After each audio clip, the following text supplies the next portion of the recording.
Assalamualaikum warahmatullahi wabarakatuh. Pemirsa Tadabbur Ilmi, hari kiamat menjadi hari yang ditakuti oleh umat manusia. Bagaimana tidak, ketika hari itu tiba, berarti pertanda berakhirnya semua kehidupan yang ada di dunia ini. Setelah kiamat terjadi, maka dengan izin Allah, manusia akan kembali dibangkitkan dan dikumpulkan di suatu tempat yang bernama Padang Mahsyar. Dalam Al-Quran, Allah Subhanahu wa Ta'ala menjelaskan bahwa manusia akan dibangkitkan dengan wajah yang berbeda-beda sesuai dengan amalan yang mereka lakukan selama hidup di dunia. Bagi orang yang banyak berbuat dosa, maka akan dibangkitkan dengan wajah yang hitam dan suram. Akan tetapi berbeda halnya dengan orang yang banyak berbuat kebaikan. Mereka akan dibangkitkan dengan wajah yang putih dan bersinar. Lantas, siapakah orang yang dibangkitkan dengan wajah yang putih berseri itu? Dan siapakah orang yang dibangkitkan dengan wajah yang hitam dan suram? Mau tahu jawabannya? Simak ulasannya dengan menonton video ini hingga akhir.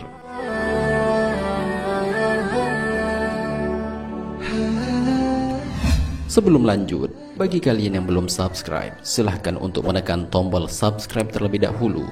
Aktifkan lonceng notifikasinya.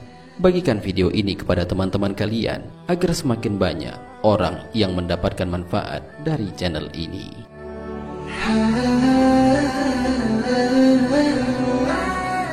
Pemirsa Tadabbur Ilmi, setiap manusia kelak akan dibangkitkan dengan wajah yang berbeda-beda. Ada yang dibangkitkan dengan wajah yang hitam muram, ada pula yang dibangkitkan dengan wajah putih berseri. Tentang hal ini, sebagaimana dijelaskan dalam Al-Quran, pada hari kiamat yang di waktu itu ada muka yang putih berseri, dan ada pula muka yang hitam muram. Adapun orang-orang yang hitam muram mukanya, kepada mereka dikatakan, "Kenapa kamu kafir sesudah kamu beriman? Karena itu, rasakanlah azab disebabkan kekafiranmu itu." Adapun orang-orang yang putih berseri mukanya, maka mereka berada dalam rahmat Allah atau surga. Mereka kekal di dalamnya. Al-Quran Surat Ali Imran ayat 106 sampai 107.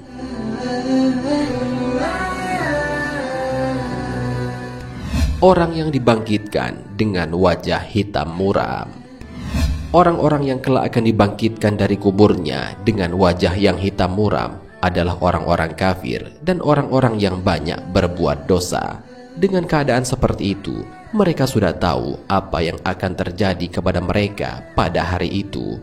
Hal ini sebagaimana dijelaskan dalam Al-Quran.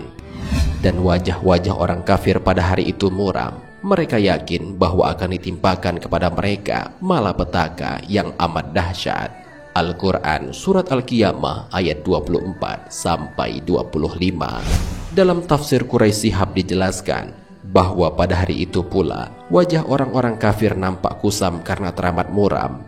Mereka telah menduga bahwa mereka akan ditimpakan suatu petaka yang amat dahsyat hingga membuat hancur tulang punggung mereka.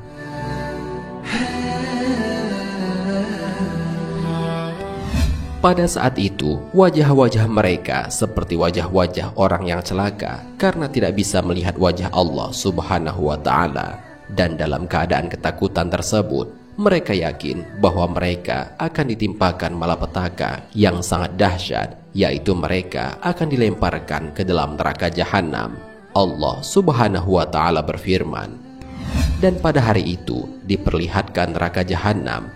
Pada hari itu sadarlah manusia, tetapi tidak berguna lagi baginya kesadaran itu." Al-Quran Surat Al-Fajr ayat 23.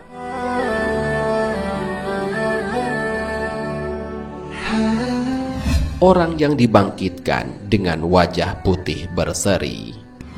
Orang-orang yang dibangkitkan dari kuburnya dengan wajah putih berseri adalah orang-orang yang selalu menjaga wudhu.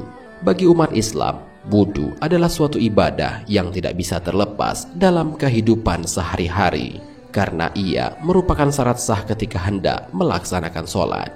Bagi orang yang selalu menjaga wudhu, berarti ia juga selalu menjaga sholatnya. Maka dari itu mereka akan dibangkitkan di hari kiamat dengan wajah yang berseri, sebagaimana Rasulullah Shallallahu Alaihi Wasallam bersabda, jika hari kiamat telah tiba, maka Allah Subhanahu wa Ta'ala akan mengumpulkan suatu kaum yang wajahnya laksana bintang-bintang di angkasa, dan para malaikat bertanya kepada mereka, apa amalan yang kalian kerjakan selama hidup di dunia?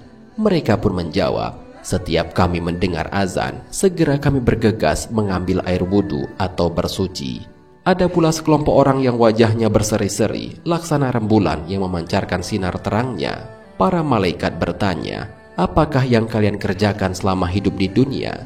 Mereka menjawab, kami selalu mempersiapkan diri untuk sholat berjamaah jauh sebelum azan dikumandangkan. Kami telah berwudu.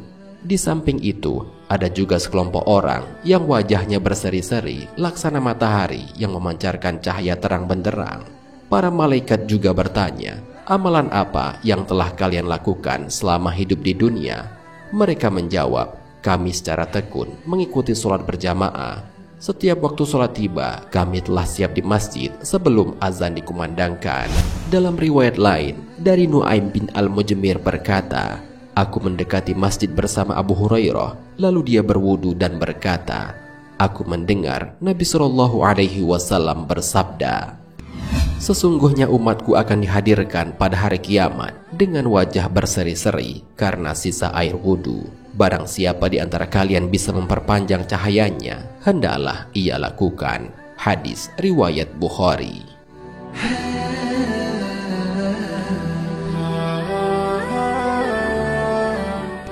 Pemirsa Tadabbur Ilmi, demikianlah pembahasan mengenai orang-orang yang dibangkitkan dari kuburnya dengan wajah berseri dan muram pada hari kiamat. Ternyata mereka merupakan golongan yang senantiasa menjaga wudunya dan orang-orang kafir yang ingkar terhadap perintah-perintah Allah Subhanahu wa Ta'ala. Orang-orang yang selalu menjaga wudu berarti ia selalu melaksanakan perintah sholat tepat pada waktunya, dan itu merupakan amalan yang paling utama. Maka dari itu, beruntunglah bagi kaum muslimin yang senantiasa menjaga wudu mereka selama hidup di dunia, karena wudunya tersebut dapat menjadi penerang bagi dosa-dosa kecil yang pernah diperbuat selama hidup di dunia. Semoga kita selalu diberi jalan yang lurus oleh Allah untuk tetap istiqomah dalam iman dan Islam, sehingga kelak di akhirat dapat diridhoi oleh Allah untuk masuk ke dalam surga dengan hisab yang ringan. Amin ya rabbal alamin. Wallahu a'lam bishawab. Jika terdapat kesalahan dalam penyampaian ini, admin mohon maaf, dan itu merupakan kesalahan dari admin sendiri. Jika ada benarnya, itu adalah dari Allah Subhanahu wa Ta'ala. Semoga bermanfaat. Wassalamualaikum warahmatullahi wabarakatuh.